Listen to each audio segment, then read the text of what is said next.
sa mga pong malakas na palakpak po para sa Panginoon. Ngayong gabi po ay darako tayo sa mensahe ng ating Panginoon sa Ephesians chapter 5 verse 15 chapter 5 verses 18 to 20. Hiniling ko pong tayong lahat ay tumayo bilang paggalang po natin sa salita ng ating Panginoon at atin pong babasahin sa King James Version. Ang sabi po dito,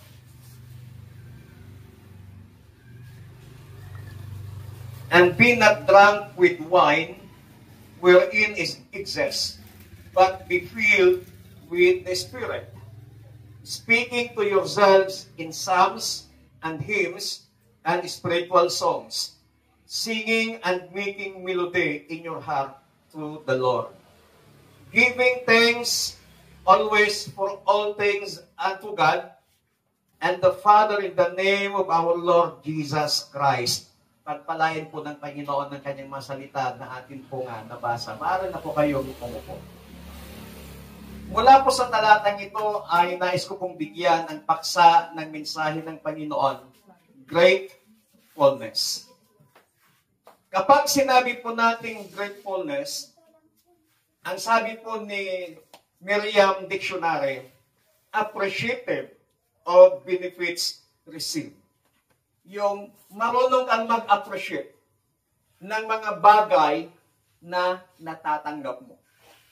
Halimbawa, pinadigwanda ka, tinulang ang manok, ay, ako nagsaya atin, thank you So, ina-appreciate mo yung mga bagay na binibigay sa'yo, na natatanggap mo, bagamat hindi ka nagdidemand, hindi mo hinihingi, pero ibinibigay sa'yo, nabibigyan ka, yung marunong kang ina-appreciate mo yon, kinikilala mo yon. Hindi lamang mga material na bagay, hindi lamang mga pagkain, but every time, pag binibigyan ka ng oras, ay i-appreciate mo yon.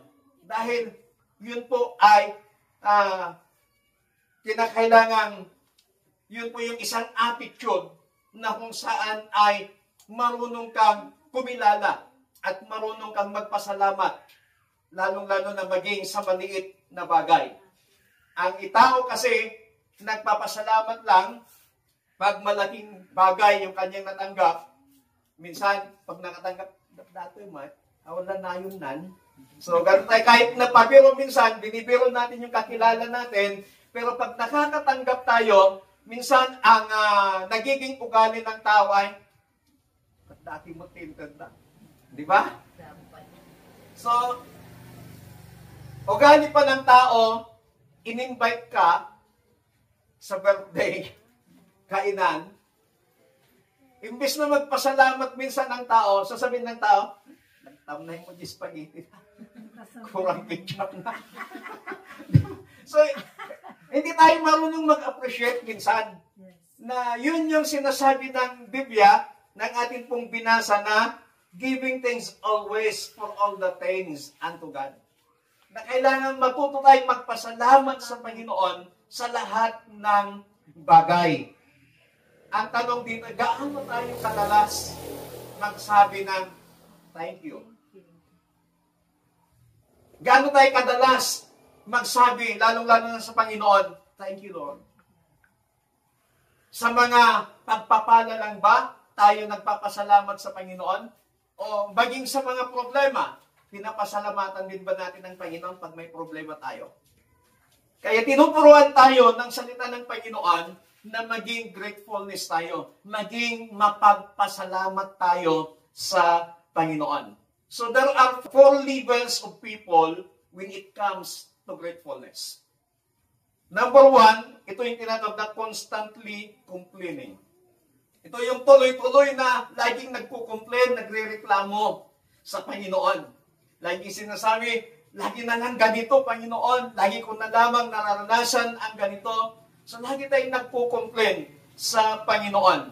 Pangalawang level ng tao when it comes to gratefulness is simply ungrateful. Yung hindi mo man lang mapakinggan na nagpapasalamat. Yung hindi man lang marunong magpasalamat. they take things for granted. Na ginawan mo na ng maganda, ginawan mo na ng maayos, pero parang ang hirap bigkasin sa kanyang mga bibig yung salitang salamat. Sino na ang nakaranas na gano'n na ginawa mo ng lahat sa isang tao, tumulong ka na, pero yung tao, di mo man lang napakinggan na salamat. Sino na pong nakaranas ng gano'n? Marami po. Pero kapag tayo po ay nakakarinig mula sa tao yun ng salitang salamat, yung puso natin, kakaiba po yung nararamdaman natin na galat tayo. Na kahit anumang pagod, na kahit nag-effort ka, hindi lamang ng oras, hindi lamang ng lakas, but even financial, nag-effort ka, pero kapag nakarinig ka ng salamat, parang nawala lahat ng yon kasi napunas dahil yung salitang salamat. So yun po yung isa sa mga magic word na kailangan huwag nating kalilimutan na dapat maging mapagpasalamat po tayo sa lahat ng bagay. Pangatlong level ng tao, ito yung tinatawag na obviously thankful. Ito yung talagang makikita mo pa lang na ang tawag ito ay mapagpasalamat na. Na kahit wala ka man lang naibigay, ay thank you Akabsat, thank you Tim Micah, thank you inawis na kami. So yun yung mga bagay na mga simple lang, pero mukhang bibig mo yung pasasalamat. So obviously, thankful. Talagang mapagpasalamat ang taong ito. Na, alam nyo, sa Petron, sa Paniki, pag naggagasolina ako doon, dati, ay may matanda na umakatok sa salamin. Ngayon, pagbuksan mo, yung salamin, humihingi. Binigyan ko ng 10 pesos, nagreklamo pa siya pag nagalit. Sabi ko sa gasolin mo, anong nangyari doon? Iwan ko sa, binigyan ko na ng 10 pesos, siya pang nagalit. Siguro in-expect niya, hindi lang 10 yung ibibigay. So, ba't nagalit yun? Tawa nga yung mga gasoline boy. Baka nga, konti lang yung binigay, sir. Bakit pag nangakotse na ba, pag nagbigay? Buti nga, nagbigay ako. Yung iba nga, tingnan mo yung sinundan ko, hindi man lang siya binigyan, hindi man lang siya pinagbuksan ng bintana. So, tayo, kahit maliit man lang, ito yung mga tao na grabe na pag magpasalamat. Yung maliit man lang na bagay, yung naibigay sa'yo, na naitulong sa'yo, yung tinatanaw mo ng utang na loob sa isang tao. So, ito yung taong mapagpasalamat, obviously thankful. Pang-apat na level ng tao, consistently grateful. Ito yung mga tao na tuloy-tuloy na nagpapasalamat. Lalong-lalo na sa ating Panginoon. So dito sa apat na level ng tao na mapagpasalamat, saan po tayo dito? Marahil nandun tayo sa number 3, marahil nandun tayo sa number 4. Huwag lang tayo sa number 1 at saka number 2. Amen? Amen. Now, para tayo po ay laging mapagpasalamat, tingnan po natin yung tinuturo ng Biblia, ng ating teksto, the principles that will help us to cultivate the highest level of gratefulness. Mayroon mga prinsipyo dito sa ating teksto na makakatulong sa atin para mas mapalakas pa yung magiging mapagpasalamat natin, lalong-lalo na sa Panginoon. Number 1, sa Ephesians chapter 5, verse 20, ang sabi po dito, giving thanks always for all things unto God and the Father in the name of our Lord Jesus Christ. Being grateful is proper. ang pagiging mapagpasalamat daw ay tama. Hindi magiging mali yung taong mapagpasalamat. Ang taong mapagpasalamat, lalong-lalo na sa Panginoon. Pag nakikita ng Panginoon na yung puso mo, bagamat napakaliit na pagpapala, bagamat napakaliit na bagay, yung natututo kang nagpapasalamat sa Panginoon. At ang pagpapasalamat sa Panginoon ay isang tamang gawain ng isang mananampalataya. Maraming tanungin natin, Pastor, wala man akong natanggap na blessing. Bakit kailangan kong magpasalamat sa Panginoon? Araw-araw po, dapat tayong magpasalamat sa Panginoon. Magkano po ang presyuhan ngayon ng oxygen? Magkano po? May alam kayo? 1,800? Yung isa? Tangking oxygen. Sa loob ng isang araw, sabihin na lang natin 24 hours yung oxygen. 1/8. Sa loob ng 30 days, times 1/8. Magkano na po yun? 1/8 times 30 days. Magkano na po yun? Almost 54,000. So sa loob ng isang buwan, pag 1/8 yung oxygen, 54,000.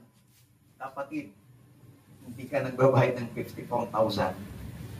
Pero humihingi ka, libre na binibigay ng Panginoon. Amen? So doon pa lamang, paggising natin sa umaga, salamat Panginoon, nagising ako, salamat may hininga ako. Marami yung natutulog na hindi na po nakakagising. May mga nabalitaan na po ba kayo ganon? Natulog pero hindi na nakagising. Ang sabi nila is aneurysm, yung ikinamatay. Pero habang tayo po ay nagigising sa umaga, magbigkas tayo ng salitang, thank you Lord, salamat Panginoon. Matulog tayo sa gabi, salamat Panginoon sa maghapong ito, iningatan mo ako. Amen. Amen. So yung pagpapasalamat sa Panginoon ay isang tamang gawin. Anything that we have today has come from God. Anumang bagay na meron tayo ngayon, ito po ay galing sa Panginoon. So ang pagiging mapagpasalamat ay tamang gawin ng isang mananampalataya upang makilala o kilalin niya ang Diyos Ama na nagbigay sa Kanya ng lahat ng bagay. And when we grateful to God, it glorifies God. Napapapurihan, napaparangalan ang Panginoon. Gratefulness allows us to be happy and content with what we have. Kung marunong tayong magpasalamat sa Panginoon, kung tayo ay mapagpasalamat sa Panginoon, ikaw ay nagiging masaya at nagiging kontento sa mga bagay na meron ka ngayon. Yung mga iba, nagre-reklamo sa buhay. Pero tandaan mo, may mga tao na yung pinagdadaanan mo ngayon, mas matindi pa yung pinagdadaanan nila. Kung ikaw ay nagre-reklamo, wala kang pera. Pero yung iba, di mo alam, 2 araw na silang hindi kumakain. Yung mga iba na may trabaho, nagre-reklamo ang kunti ng sahod, ang liit ng sahod. Pero hindi mo alam, maraming naghahangad na magkatrabaho. Kaya dapat tayong isang mananampalataya, yung isang prinsipyo na tinuturo ng teksto natin binasa is, being grateful is proper. Tamang gawin ang magiging mapagpasalamat sa Panginoon. Pangalawa na prinsipyo, para matulungan tayo na mapalakas yung ating pagpapasalamat. Being grateful is to be perpetual. Yung pagpapasalamat dapat walang tigil, walang hanggan or patuloy. Hindi lamang ngayong araw na to, but araw-araw lagi kang nagpapasalamat sa Panginoon. Gratefulness should never cease because blessing never cease. Yung pagpapasalamat natin sa Panginoon dapat tuloy-tuloy sapagkat yung biyaya ng Panginoon ay tuloy-tuloy din na dumadaloy sa ating Panginoon. Gratefulness help us see God in every situation of life. Na kapag tayo po ay nagpapasalamat sa Panginoon, nakikita natin ang Diyos sa lahat ng sitwasyon ng ating buhay. Ang sabi po ng isang author, si Charles Stanley, giving thanks to God every day motivates us to look for God's purpose in everything. Yung pagpapasalamat sa Panginoon, sinabi niya sa bawat araw, ito yung nagpapalakas sa atin para makita natin kung ano ang layunin ng Diyos sa lahat ng bagay. Kaya kung ikaw ay marunong magpasalamat sa Panginoon, ang nakikita mo ang Diyos sa lahat ng sitwasyon. Hindi mo nakikita yung problema, hindi mo nakikita yung sitwasyon, kundi ang nakikita mo ang Diyos sa sitwasyon na yan. Amen. May sakit ka, walang-wala ka, may problema sa relationship mo, may problema ka sa pamilya, pasalamat ka sa Panginoon. Sa sitwasyon yan, ang nakikita mo ang Diyos na siyang may hawak, may kontrol ng lahat ng sitwasyon sa ating mga buhay. Pangatlo na prinsipyo para makatulong na mapalakas ang ating pagpapasalamat. Being grateful is to be pervasive. Yung pagiging mapagpasalamat, sabi niya, ay dapat ating palaganapin o palawakin. Anong sabi ng 1 Thessalonians chapter 5 verse 18? Give thanks in all circumstances, for this is God's will for you in Christ Jesus. Magpasalamat tayo sa Panginoon ang sabi ng salita ng Diyos sa lahat ng sirkumstansya. In all circumstances. Why? Because this is God's will for us. Ito yung kalooban ng Diyos sa atin sa pamamagitan ng ating Panginoong Jesucristo.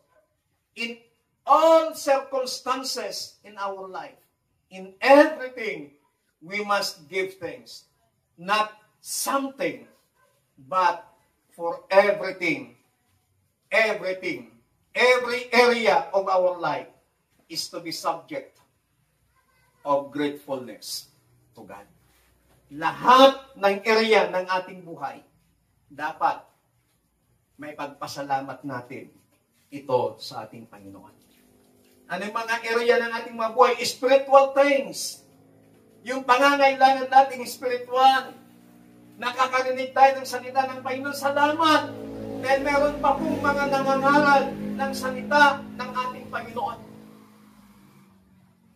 Sa isang bansa, sa Arab country, may mga nakulong na mga pastor na nangangaral ng salita ng Panginoon kasi bawal ang hayag-hayagan pangangaral ng salita ng Panginoon.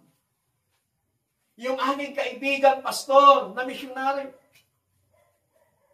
nung ako'y pastor ng Church of God sa Santa Ignacia, basta sila'y pupunta ng ibang bansa mag-mission, pupunta doon sa church. Naging home base niya yung church.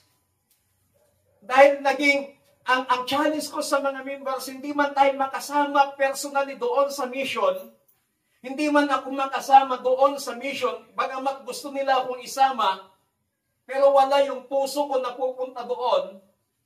Biruin mo, pupunta sila doon sa ibang bansa, problema nila, kung saan-saan church sila pupunta para mag-praise, hihingi ng tulong financially. Hindi ko kaya yun. Apan na ang mangbalay-balay kanit isimsimban nga tumulong, nga tumawdawat itulong tapnon, At dalang ti pamasahit nga mapanigay sa bali nga bansa. Hindi ko kaya yun. Pero sila, nakakaya nila yun. Ngayon, naging home base niya yung church.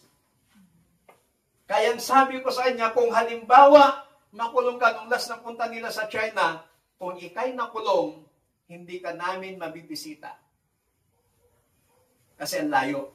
Pero kung dito lang, sa Pilipinas, sa Tarlac, Pangasinan, o Nueva Ecija, at nakulong ka dahil sa pangangaral ng salita ng Panginoon, matutulog pa ako ng isang gabi sa kulungan, makasama ka ng mabisita ka lang.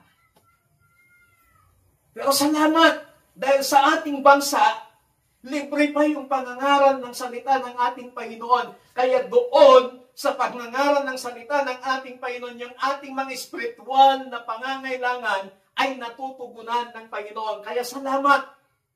Sabihin natin sa Panginoon sa mga panalangin, Lord, salamat sa mga pastor na pinapadala mo sa amin. Dahil sa kanila, napapalakas ang aming spiritual na kalagayan. Salamat sa buhay nila, Panginoon, na dahil sa kanila, sa tuwing sila'y nangangaral, napapalakas kami. Hindi nyo lang po alam na kaming mga pastor, hindi po kami mga perfectong tao, hindi po kami mga superman, hindi po kami sinadarna.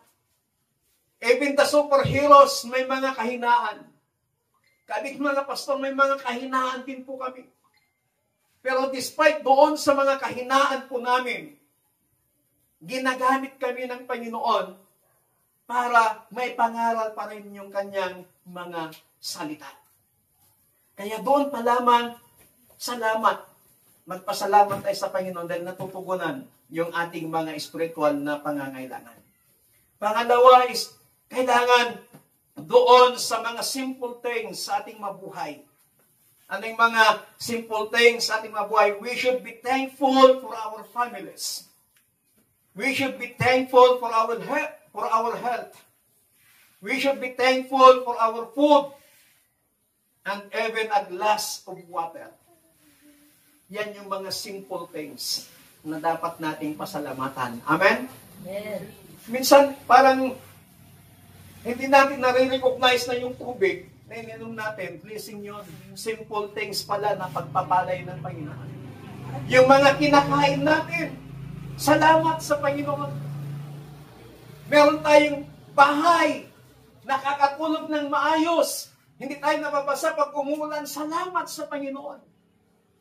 Dahil maraming mga tao na walang bahay. Kunting ulan lang, babasa sila. Mga damit na sinusot natin, salamat. Mga simpleng bagay na minsan nakakalimutan po nating pasalamatan ang Panginoon. Yung ating kalusugan. Salamat! Sa isang linggo na hindi ka nagkasakit, pasalamat ka na sa Panginoon. Amen. Sa mga may sakit, ay hirap pong may sakit. Lalo na sa mga nagmi-maintenance ng gamot, ang hirap kaya. Kasi may nakita kong kaibigan, pag lumalabas, meron siya yung box na parang bahay ng gagamba. At doon yung Lunes, Martes, Miyerkules, Huwebes, Biyernes. Sa loob ng isang linggo, andun yung mga gamot niya. May AM/PM pa. Ano yan, sir? Ako sa kanya. Kasi pag hindi ako nakainom nito, iba yung nararamdaman ko. Kaya habang nakikita ko na umiinom, sabi ko, Lord, salamat. Nagpapasalamat ako sa Panginoon. Dahil kahit papaano, hindi ko nararanasan yung umiinom ng mga gamot na yan. Maintenance yun. So, kahit may sakit ka na, at nagbimintim, pasalamat ka pa rin sa Panginoon. Why? Dahil natutugunan ng Diyos yung pinambibili mo ng gamot. Amen. Amen. At higit sa lahat, ipanalangin mo sa Diyos na yung gamot na iniinom mo, gamitin ng Panginoon para tuluyang mapagaling ang iyong karamdaman. Kaya, pag sinabi ng doktor na lifetime ka ng mag-maintenance, huwag mong tanggapin yun. Sabihin mo sa Panginoon, Lord, hindi ko yung tinatanggap. na lifetime akong magmi-maintenance. Ikaw ang dakilang manggagamot. Palakpakan natin ang Panginoon. Ano pa yung mga bagay na dapat natin ipagpasalamat? Sorrowful things. We can even be thankful for the heartaches, the pain, and the sufferings. Kailangan magpasalamat din tayo sa Panginoon doon. Nasasaktan ka, nagkakaroon ka ng mga suffering sa buhay, mga pagsubok, mga problema, pasalamatan mo ang Panginoon. May isang awit na, yes, I thank you, Lord, for the trials that come my way. In the way I can grow each day, as I let you lead. So sa bawat pagsubok ng ating buhay, dapat matuto pa rin nating pasalamatan ang Panginoon. Sa lahat ng mga sorrowful things na nangyayari sa ating mabuhay, pasalamatan natin ang Panginoon. Dahil di mo alam, yung nararanasan mong sorrow ngayon, meron pa palang mas higit na nakakaranas sa'yo. Pero ikaw, nakakayanan natin. Nakakayanan mo, nakakayanan ko because we have God. Natuto tayong magpasalamat sa Panginoon. Ang apat at ang panghuli. Being grateful is powered by the Holy Spirit. Ang pagiging mapagpasalamat ay pinapalakas ng kanyang banal na Espiritu. Anong sabi ng Ephesians chapter 5 verse 18? And be not drunk with wine, wherein is excess, but be filled with the Holy Spirit. Living with gratitude is not a human way to live. Not a natural way to live. It's so far natural. And this kind of thankfulness comes only if we are filled with the Holy Spirit. Kaya yung pagiging mapagpasalamat sa Panginoon, pinapalakas ito ng kanyang banal na Espiritu. Kaya kailangan natin ang banal na Espiritu ng Panginoon para tayo ay patuloy niyang palakasin sa lahat ng sitwasyon, sa lahat ng aspeto ng ating mabuhay. Tuturuan tayo ng kanyang banal na Espiritu na sasabihin, pasalamatan mo ang Panginoon. Mga kapatid, sa gabi pong ito, salamat ang gusto ng Panginoon sa atin. Maging mapagpasalamat tayo sa Diyos sa lahat ng bagay, sa lahat ng aspeto ng ating mabuhay. Always give thanks to God. At kapag nakita ng Panginoon na ikaw at ako ay magiging may attitude, may character na mapagpasalamat sa Panginoon, kapatid, hindi mo man hingin ang isang bagay, ibibigay yon ng Panginoon. Kasi mapagpasalamat ka. Tayo nga minsan na tao, no di na pa'y amok pasalamat kin ka, digital tulungan. Minsan mawalan kang tigana, di ba? Nawawalan ka ng gana na tinutulungan ng isang tao na habang tinutulungan mo, hindi man lang marunong magpasalamat sa'yo. Tapos apain na ka pa yun na duma, agreklamo pa yun na duma, nawawalan ka ng gana. Ganon din po ang Panginoon. Binibigyan ka na nga, hindi ka pa nagpapasalamat. Minsan, reklamo ka pa ng reklamo sa Diyos. Pero ang gusto ng Panginoon sa gabi nito, ikaw at ako, matutong mapagpasalamat sa Diyos sa lahat ng bagay. Tumayo nga po tayong lahat.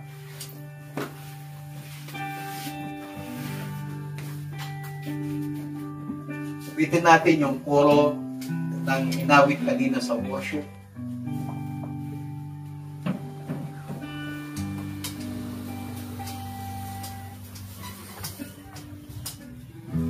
Hallelujah.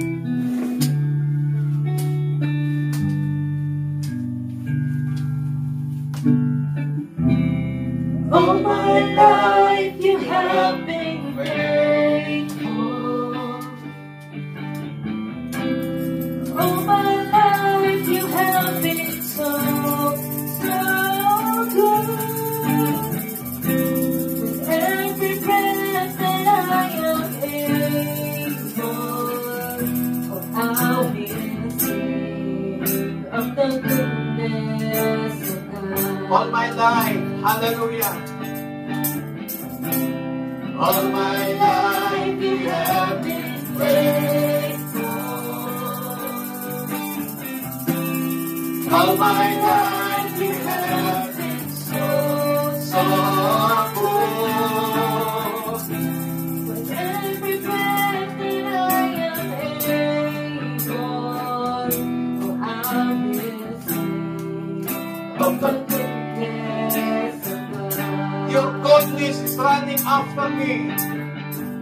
Your goodness is running after, It's running after me. your Goodness is running after, it's running after me. with the life that I surrender, I give you everything. Your goodness is running after, it's running after me. All my life, All my life you have been yes, Lord, you are faithful in our lives, oh God. all my life you have been so, so good. With every breath that I am able, oh, I will sing of the goodness of God. I will sing. I will sing of the goodness of God. I will sing. I will sing of the goodness of God. Hallelujah. Hallelujah. Yes, Lord. You are so faithful in our lives. Na minsan hindi kami nagiging tapat sa iyo, but still nagiging tapat ka sa amin, Panginoon. Na kahit kailan hindi ka nagkulang sa aming mabuhay. Lord, sa gabi po ito, kaya ng iyong hangarin na maging karakter, maging attitude po namin, Panginoon, bilang mga anak mo, na matuto kaming maging mapagpasalamat sa iyo sa lahat ng aspeto, sa lahat ng sitwasyon ng aming mabuhay. Panginoon, napakahirap magpasalamat sa iyo kung kami ay nakakaranas ng mga pain, ng mga heartache, ng mga problema, ng mga pagsubok, nakakaranas ng mga sakit, Panginoon. Bilang isang tao, napakahirap mabigkas ang salitang salamat, Panginoon, pag kami ay nasa ganong kalagayan.